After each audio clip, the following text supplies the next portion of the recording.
माया मर्दन दक्षम च विद्धि भागवतम च तत्। सूत जी महाराज कहते हैं, हे मुनियों, अब मैं तुम्हें तत्व विज्ञान बताता हूं। भगवत तत्व विज्ञानम मुक्त संगस्य जायते। जब हम जीवन मुक्त पुरुषों का संग करते हैं, सत्संग करते हैं, तब ये तत्व विज्ञान होता है। तत्व विज्ञान का फल क्या है? कहते हैं, भिद्यते हृदय ग्रंथिस् छिद्यन्ते सर्व संशया, क्षीयन्ते चास्य कर्माणि दृष्ट एवात्मनीश्वरे। अगर भगवत तत्व विज्ञान हो गया मुक्त पुरुषों का संग करके, तो क्या होगा? बोले, भिद्यते हृदय ग्रंथि। हृदय में जो ग्रंथियां हैं, हमारे हृदय में जो गांठ पड़ी है, वो गांठें खुल जाएंगी। छिद्यन्ते सर्व संशया, जो हमारे जीवन में संशय है वो नष्ट हो जाएगा। और क्षीयन्ते चास्य कर्माणि, जितने हमारे कर्म हैं वो क्षीण हो जाएंगे, नष्ट हो जाएंगे। कर्म का मतलब पाप और पुण्य, दो ही कर्म होता है, पाप और पुण्य। दुनिया में जो कुछ हम करते हैं, दो ही काम करते हैं, या तो पाप करते हैं या तो पुण्य करते हैं, तीसरा कोई कर्म होता ही नहीं महाराज। और ये विशेषता मनुष्य जीवन की है। पशु जो है, पशु न पाप करता है न पुण्य करता है, लेकिन मनुष्य, बोले, मनुष्य जो भी करता है दो ही कर्म करता है, या तो पाप करता है या तो पुण्य करता है। और ये दोनों कर्म बंधन के कारण है। पाप भी बंधन का कारण है और पुण्य भी बंधन का कारण। श्रीमद् भगवत गीता में भगवान कृष्ण कहते हैं कि शुभाशुभ फलैरेवं मोक्षसे कर्म बंधनैहि। शुभ अशुभ दोनों प्रकार के कर्म जीव को बंधन में डालते हैं। पुण्य करो, स्वर्ग जाओ, स्वर्ग में सुख भोगो, पुण्य खत्म हो जाएगा। फिर संसार में आओ, फिर पुण्य करो, फिर स्वर्ग जाओ, फिर पुण्य भोगो, फिर संसार में आओ। ये चलता रहेगा, मुक्ति नहीं मिलेगी। यही स्थिति पाप की है।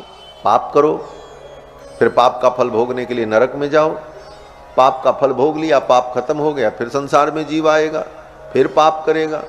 तो ये पाप पुण्य और इन कर्मों का फल भोगना, इसी में जीव अनंत जन्मों से भटकता रहता है। एवं संसृति चक्रस्थे भ्राम्यमाणे स्वकर्म भी। अपने कर्मों के परिणाम स्वरूप जीव इस संसार चक्र में घूमता रहता है। ये पाप और पुण्य दोनों जीव के लिए बंधन के कारण होते हैं। उपनिषद में कहा कि पुण्य पापे विधूय निरंजनः परमं साम्यमुपैति। पुण्य पाप जब दोनों समाप्त हो जाता है, तब जीव निरंजन हो जाता है और तब ब्रह्म परमात्मा की साम्यता को प्राप्त कर लेता है।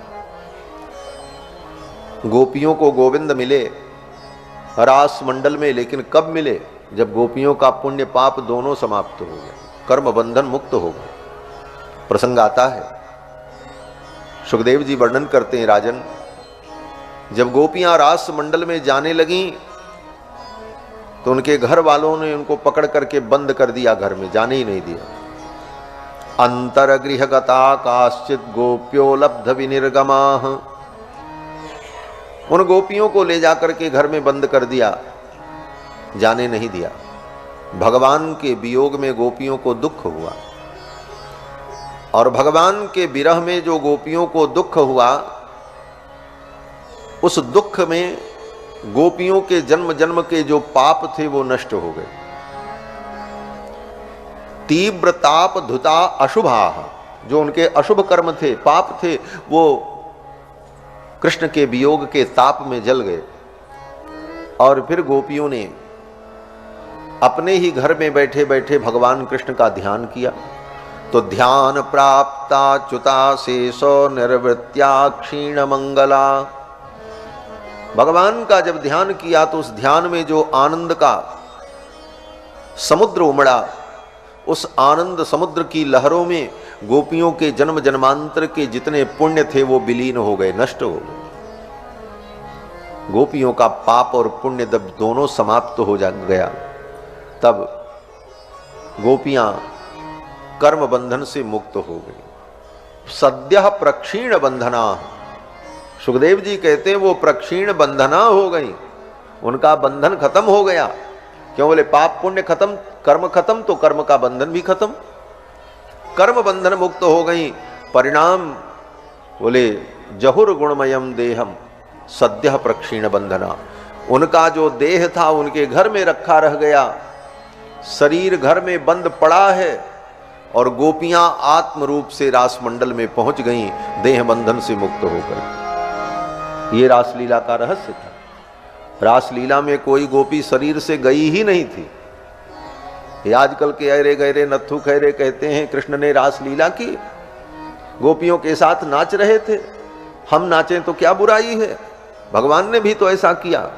अरे पहले पढ़ो भागवत में क्या लिखा है, कोई गोपी शरीर से गई ही नहीं थी।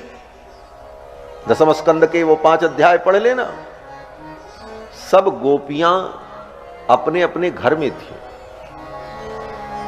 आगे सुखदेव जी कहते हैं कि स्वान स्वान दारान स्व पार्श्व स्थितान मन्यमानाः कृष्णाय न असूयन।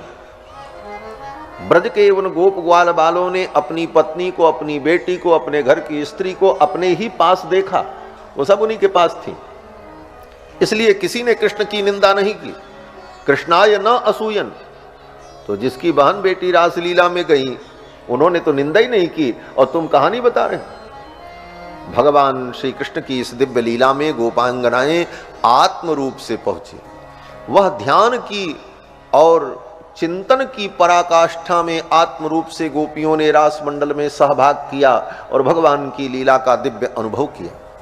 शरीर से तो गोपियां अपने घर में थी। बोले शरीर यहां और आत्मा वहां, बोले यही तो विज्ञान है। कर्म के बंधन से जीव मुक्त हो जाए तो शरीर उसका कहीं भी रहे, उसके आत्मा की व्यापकता जो है वह प्रकट हो जाती है। जैसे दीपक जलता हो तो दीपक के ऊपर शीशा लगा होता है। पुराने जमाने में लालटेन होती थी, उदाहरण के लिए कह रहे हैं। तो लालटेन में जो शीशा लगा है वही मानो शरीर है और दीपक आत्मा है। वह शीशा ऊपर का जो है वो काला हो जाए,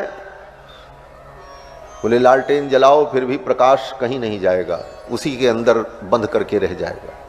लेकिन उस शीशे को अगर स्वच्छ कर दिया, उसकी कालिमा धुल दी, तो वह प्रकाश एक जगह होते हुए भी, एक स्थान पर दीपक होते हुए भी अपनी व्यापकता से पूरे कक्ष को प्रकाशित कर देगा और हर वस्तुओं का साक्षात्कार उस दीपक के द्वारा हो जाएगा।